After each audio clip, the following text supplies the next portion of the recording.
Hi everyone, I'm Russ Hamilton. I'm a retired sergeant with the California Department of Corrections and Rehabilitation. Hey there, Tier Talk fans and keepers of chaos. Russ Hamilton here. Got a great story for you today. Gonna relate to you the story about Black August. Now, Black August happened on August the 21st, 1971 at San Quentin State Prison in the Adjustment Center. It was a date that took three heroes from us, and their names, just to pay them tribute in this particular video, was Sergeant Jerry Graham, Officer Paul Krasness, and Officer Frank DeLeon. So anyway, when we come back, I'm going to give you a little bit more historical perspective, but right now we're going to have a word from our sponsors. I wanted to attend a university that had an intelligence program. I wanted to look at problems different. I wanted to increase my critical thinking abilities. AMU offered those avenues to expand.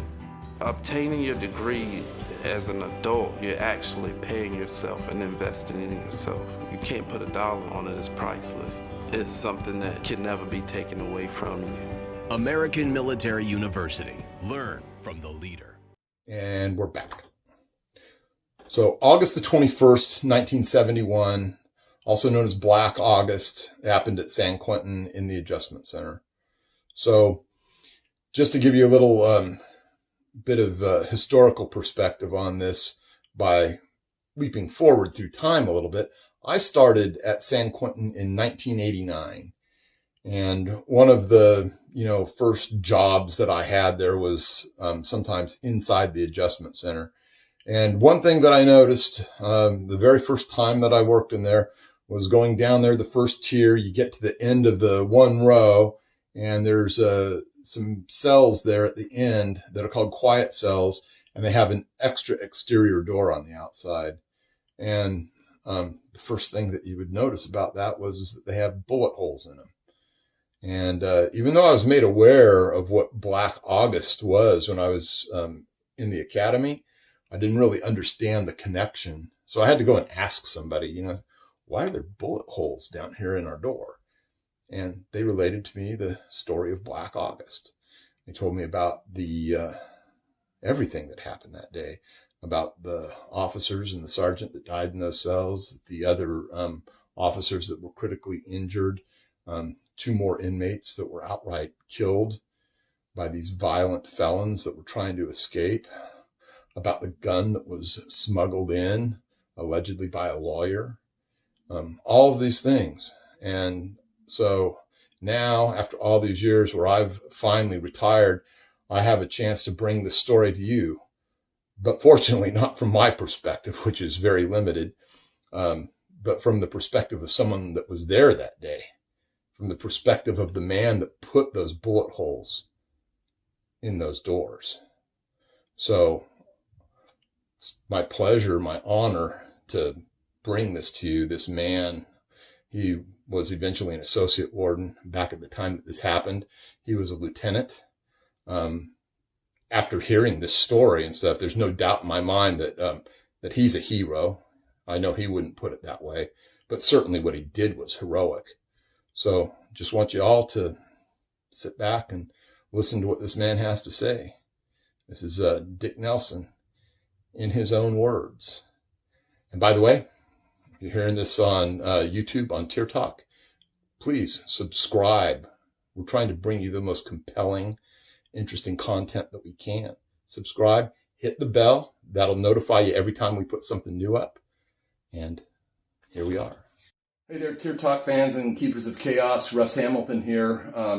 Today we've got what to me is a really important and really exciting interview that I'm very pleased to be doing, which also as a tribute to those brave men that lost their life on a particular day, a date that lives in correctional infamy, which is August the 21st, 1971. And anyway, in explaining that particular date, which later became to be known as Black August, I have here with me Dick Nelson.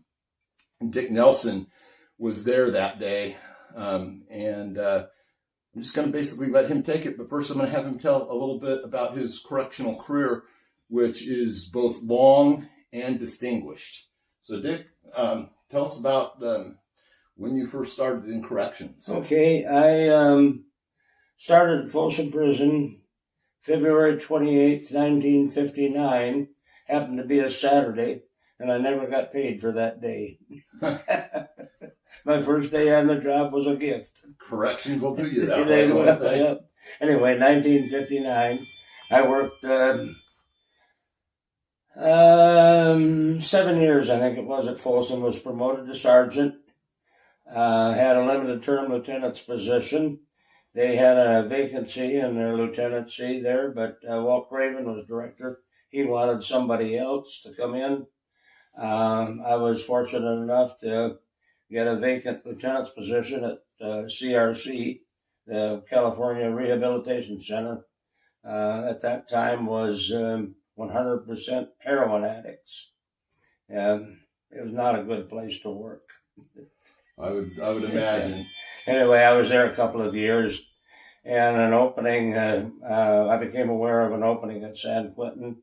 The associate warden there was Al Jacobs at the time, and I greatly admired him. He was my captain at Folsom. I greatly admired him and his correctional skills. So I called him and asked if he'd accept an application from me, and he said, put it in and we'll hire you.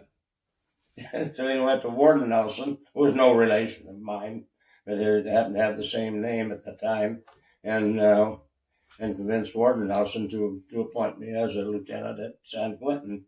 That was 1968. I was at CRC from 66 to 68, and 68 to retirement at San Quentin. And then in the process, I promoted from officer and retired as associate warden. Right.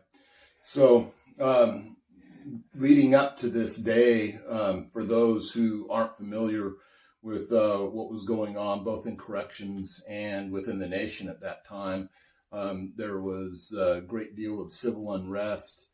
And one of the things that led up to Black August on August the 21st, 1971, was an incident that happened at Marin County Courthouse, in which a judge was killed in an attempt to free some San Quentin prisoners. And that set the stage basically for what later happened with the Black Guerrilla family and George Jackson in the Adjustment Center that day. So if you want to just take us through the beginning of that day, that fateful day in August, just lead in and see where it goes. All right. It was my RDO. I lived on the grounds in Residence 126, a large Victorian home on the hill above the prison. Could look right down into the prison from my master bathroom window. And I was, as I say, I was my RDO. Just 6 weeks before that, my days off changed from Sunday and Monday to Saturday and Sunday. So it was just, I guess, by the grace of God that I wasn't there on that Saturday. I was doing one of those honeydew things. I was painting the dining room for my wife, and I got a gallon of paint from the maintenance department. Nasty paint. I was painting away, and my kids, we had 4 small, between a baby and 8 years old or so, 10 years old. We're all hanging around the house. I wanted to get away from the odor of paint, so I mixed a wine cooler, a little half 7-Up, half wine, went out onto the patio to drink it and get some fresh air, and I heard what I thought was a muffled pistol shot. Knowing full well at that time, because I had the Adjustment Center under my area as a lieutenant at that time, had the Adjustment Center, and I had B section. And as you're aware, they're on opposite sides of the prison. Yes. The Adjustment Center is on the north edge of the security area, and the B section of the South Block is on the south edge of the security area. And B section was the only place in the prison where the gun rail officers carried a sidearm. And that was in case somebody else got onto the gun walk, and from the other three sections of the South Block, he had some gun rail defense. There were no gunmen at that time in 1971 in A, C, and D sections. They were general population housing units. B section was an administrative segregation unit. So I heard this muffled pistol shot, went around to the front of my house, and walked up the street a ways to the west, where I could look right down into what we call the slot, that roadway that leads from the Chapel Plaza complex out to the big yard, and see if I could see anything going on. My neighbor was Associate Warden Jim Park. He came running out of his house, and he said, George Jackson's loose in the prison. He's with a gun. You better get in there. So I ran into the house, and as a lieutenant, I always had a uniform ready to go. Because living on the grounds, you're on call 24 hours a day. And certainly when you're in charge of the lockup units, you're on call. So I jumped into my uniform, wiped the paint off as best I could, jumped into my uniform, and the telephone rang. Officer Woodside was the phone operator, and he said, George Jackson's in the chapel. He's got a gun. I got to stop that. I ran down the hill. I went to the armory. I picked up a Thompson .45 caliber machine gun, and I was very comfortable with that weapon. I was not an expert with a rifle. I was a marksman. I was a good shot, but not an expert. With a pistol, I was less than with a rifle. But with a machine gun, it just fit me. It worked for me. I was good with it, and I could fire expert with that real easy. And that's why I chose it. I grabbed the machine gun, 2 clips of ammunition, and I was gonna go in and search the chapel area, which is a combination of several buildings, as you no doubt recall. The Protestant chapel, the Catholic chapel, and a multi-purpose chapel, and each of those chapels had 2 or 3 offices adjoining the chapels. So there was a lot of hiding places in there. I figured I'd start with the Catholic chapel, and it had glass doors, and if they were locked, I could shoot them open or I could kick them open. And so I ran in through the gates. Bill 12's, Officer 12's had relieved the convict on the back gate at the front count gate area, and had Bill was there. I asked Bill to double check me on the machine gun, make sure I was operating it properly. He assured me I was. I just needed that assurance. I was going to run into the chapel area, find Jackson, shoot him, and kill him. Pure and simple. As I got out into the garden area, the plaza as we called it, Lieutenant Luxford hollered at me from the Adjustment Center door and said, get over here, they got hostages. And I hollered back and I said, Jackson's loose in the chapel with a gun. He said, no, Jackson's been shot and killed. He's behind the chapel. A gunman coming back from the gym gun was on the gun walk, got the alert of Jackson being loose with a gun. He dropped into a prone position at the corner of the North Block exterior gun rail as Jackson ran past yard office and started towards the lower yard, the gym gunman shot him and killed him. Later determined that it was a gunshot wound through and through from the base of his spine out through the top of his head. And so I changed directions then from the chapel, which was on my right, and the adjustment center was on my left. So I went over to the adjustment center, and there was a couple of other lieutenants there with Lieutenant Luxford, Lieutenant Stewart, and Lieutenant Selmer. They had responded just shortly before me. They were asking me who's on duty, who's working in here. I had no idea that day who was there. I had a general idea. I shouldn't say I didn't have no idea. I had a general idea, but I didn't know who was missing, who had been. There was also, they told me there were some dead officers, so we didn't know who was missing, who was hostages, and I called Dr. McNamara up in the prison hospital, and he told me the names of the officers that had been brought into the prison hospital, but I still couldn't determine who was missing, whether they were adjustment center staff or yard officers who often escort inmates in and out of the adjustment center.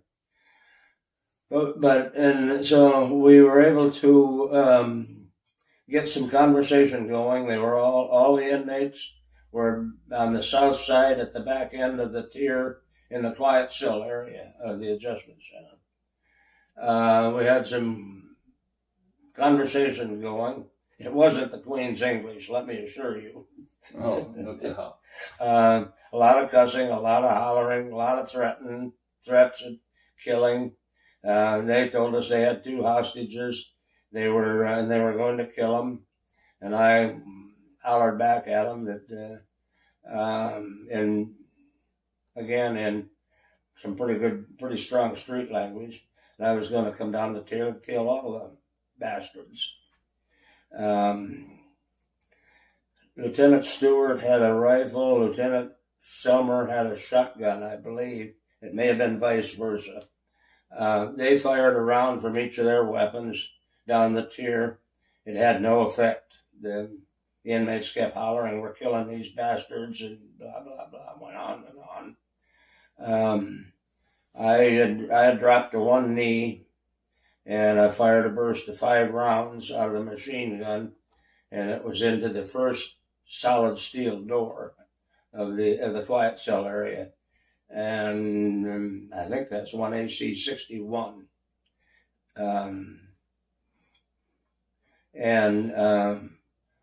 Fortunately, again, just through the grace of God, the hostages, they had 2 officers in that cell. They were trying to murder them. They had slit their throats and trying to pierce their jugular vein with a little broken off stubby pencil. Officer Rubiaco, who happened to be working his RDO, I had asked him, my regular floor officer, Hal Bard, was going to photograph a wedding, and Rubiaco had recently transferred up from Soledad Prison, CTF, and I had asked him, I liked his style of officer, and I asked him to work that RDO for Hal Bard, and he agreed to do that. But he was on the bed in that cell. They used his handcuffs on him to handcuff him behind his back and tied his feet with torn sheets. We found all this out later, obviously. Officer Breckenridge was sitting on the cell floor with his back to the wall, facing Breckenridge on the bed. He was also hands tied behind his back with strips of torn up sheets, and his feet were tied in the same fashion. When I fired into that cell door, that scared the inmates and scattered them. They left Rubiaco and Breckenridge and went further on down into cell 1AC 67, the last cell in the process, in the tier there. Rubiaco, I'm just thinking, he was handcuffed. Rubiaco was able to get his feet untied. He stood up and he helped Breckenridge get his feet untied and his hands and feet both unshackled. In speaking with Rubiaco after the incident, he told Breckenridge to run close to the cell front and we'll run up the tier and get out of here. We saw these two people break out of that cell, run out of that cell. They'd been stripped of their uniforms. They were in their underwear. Breckenridge wore distinctive eyeglasses. Those John Lennon round type glasses. He was missing those. I did not recognize him. I did not recognize Rubiaco. I was on, like I say, one knee, and the rest of the responding staff were behind me. I was on the point man of that, at the head of the tier, right at the gate, going onto the tier. Somebody behind, they were running up towards me. Somebody behind me hollered, "They're convicts, shoot them, shoot them." I recognized Rubiaco in his particular gait. He was a big Filipino kid, and he had a distinctive walk about him. And I recognized that as he got closer to me. I recognized that it was an officer. I did not shoot, fortunately. And we got him. Rubiaco slipped and fell into the fifth cell down. 55, 1AC 55. I started down the tier to help him because I recognized him. Somebody grabbed me and stopped me because they still thought it was convicts coming up the tier. Rubiaco was able to stand up. He had slipped. It was mealtime, evening meal, 3 o'clock, dinner meal, and a food cart had been tipped over in the riot process. So he had slipped on the garbage there and fell into that cell. He was able to get himself up and out of there. So they ran right to us. The responding staff that were stationed behind me assisted him, got him outside, got him on a gurney, and headed towards the hospital. Again, the conversation was back and forth between the convicts, and they started to surrender. I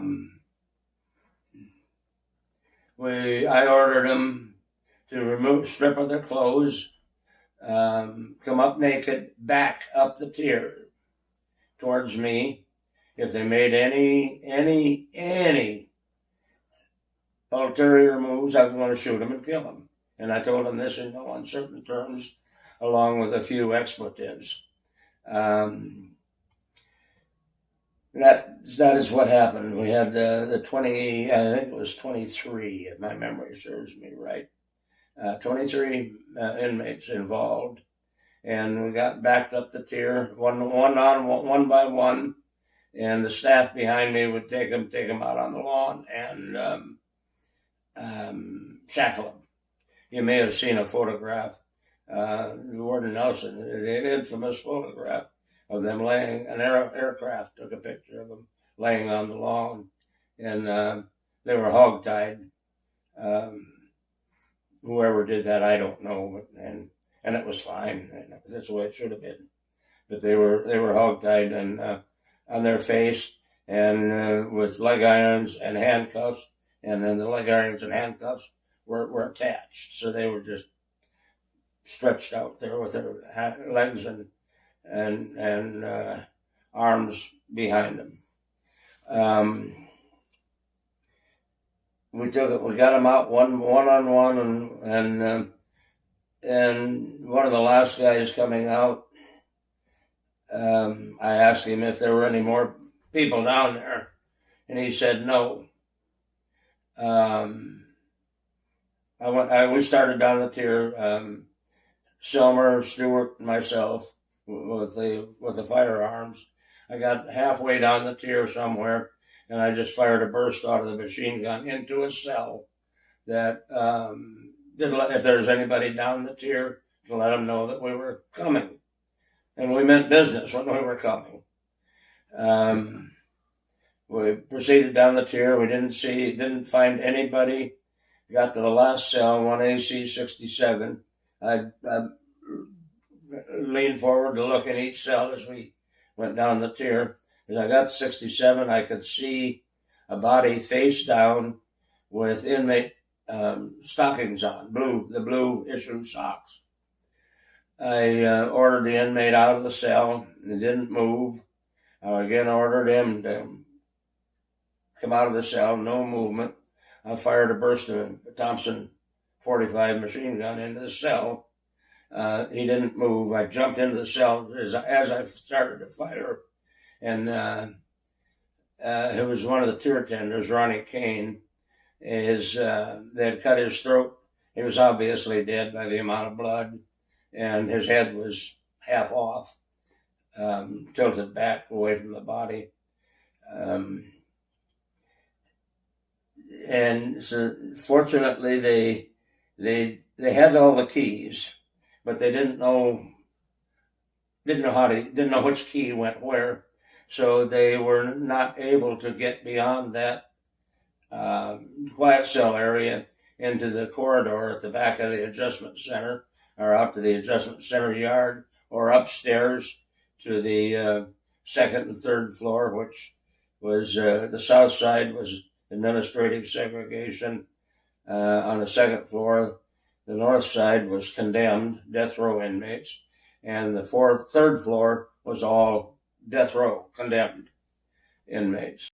Fortunately, they had the keys to get there. They just didn't have the wherewithal to pick out the right keys to advance their riotous activity beyond that point.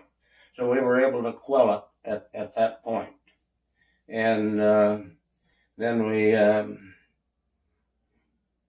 emptied the south side, second tier south side, moved them over to B section, and those 21 guys were rehoused on the second tier of the adjustment center, one by one.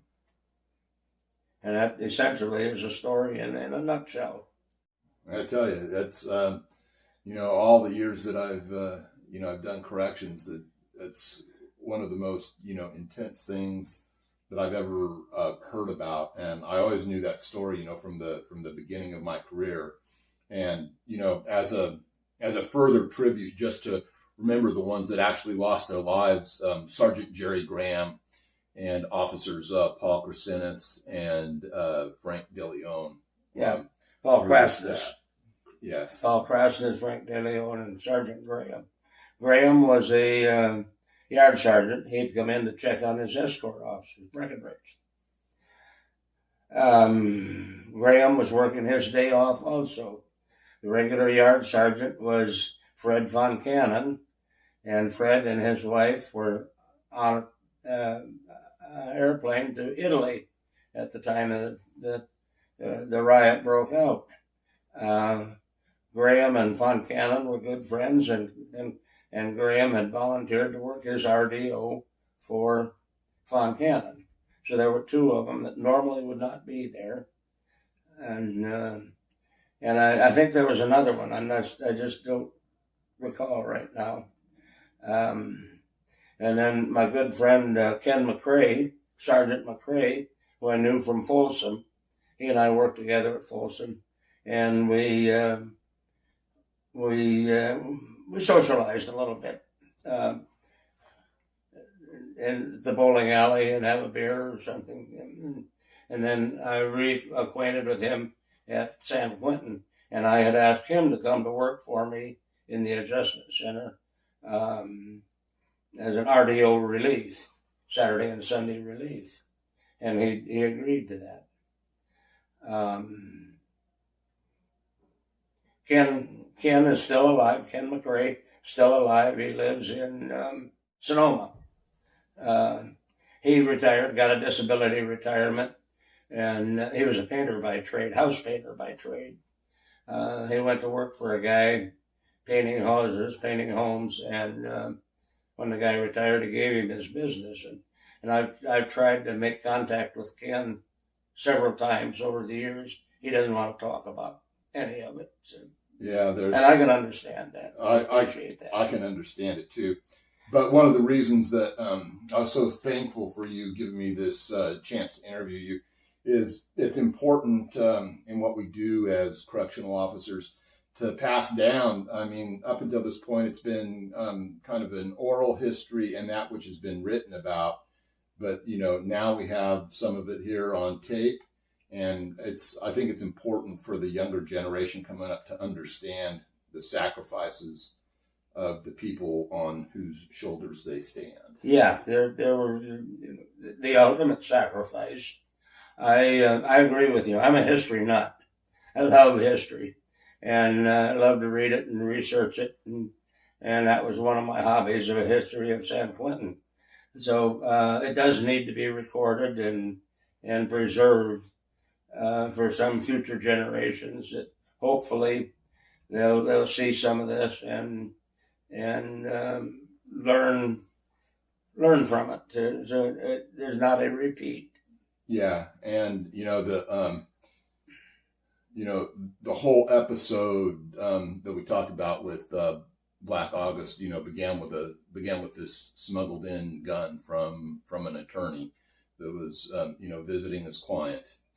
And so anyway, there's an interesting side story that you might be absolutely. If earlier that year there was a rock concert at Altamont. And Altamont was supposed to be the West Coast response to Woodstock. They concert promoters hired the Hells Angels as their security. The Hells Angels had formed a company called Magoo, and in the course of the security, a black guy got unruly with one of the Hells Angels security officers.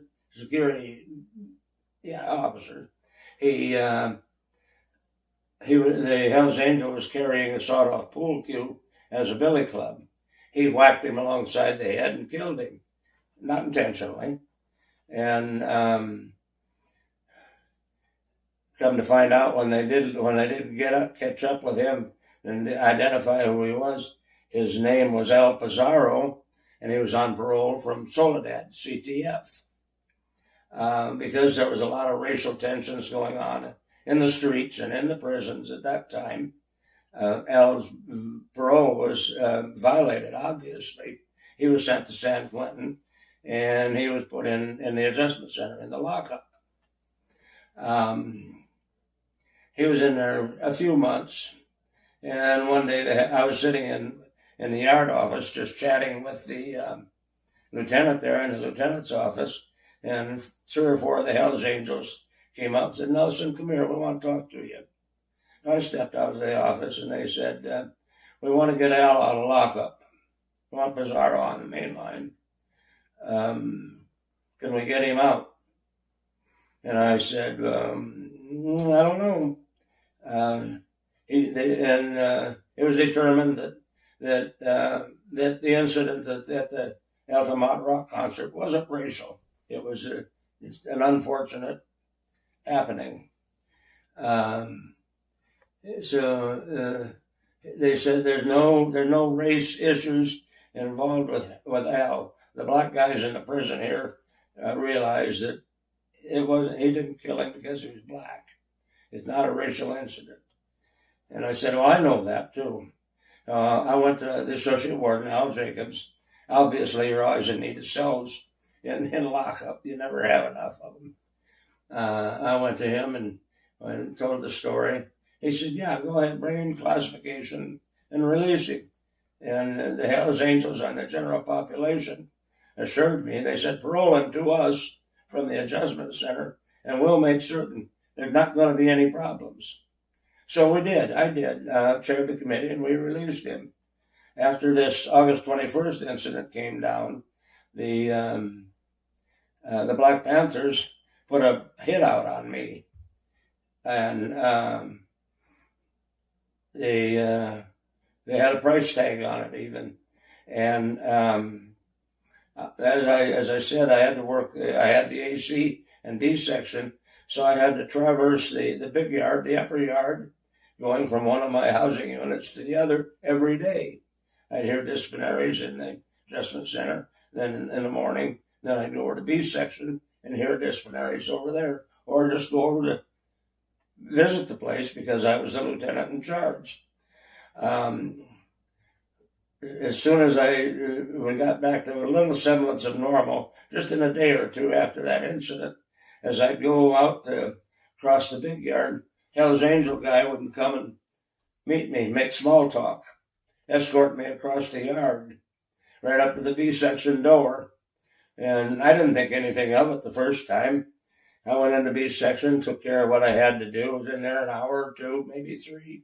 I come out, there's a Hell's Angel there waiting for me. And he escorts me back across the yard, and we make small talk. And we get across the yard over to wall post 2 and the Mac stack there. He drops off, and I go over to the adjustment center. Next day, same thing. And the Hells Angels had set up an escort to let the BGF and the Panthers know, don't mess with Nelson. Wow, boy, that's a different day and age, huh? Yeah. And that Hells Angel escort lasted several weeks.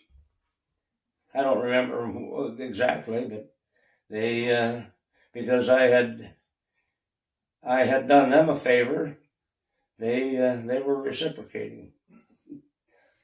Wow.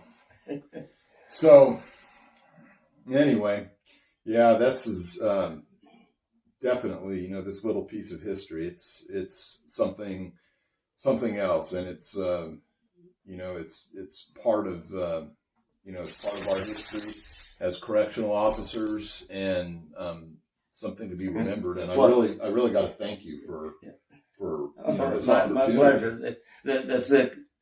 The key there is if your word is good to the prisoners, to the convicts, they're going to respond to that. They're going to respect that, and that's exactly what the Hells Angels did. So as a correctional officer, you got to make sure your word is good. Absolutely. Yeah. Well, that's human That's beings. the only thing you got to go on in the business. Right on.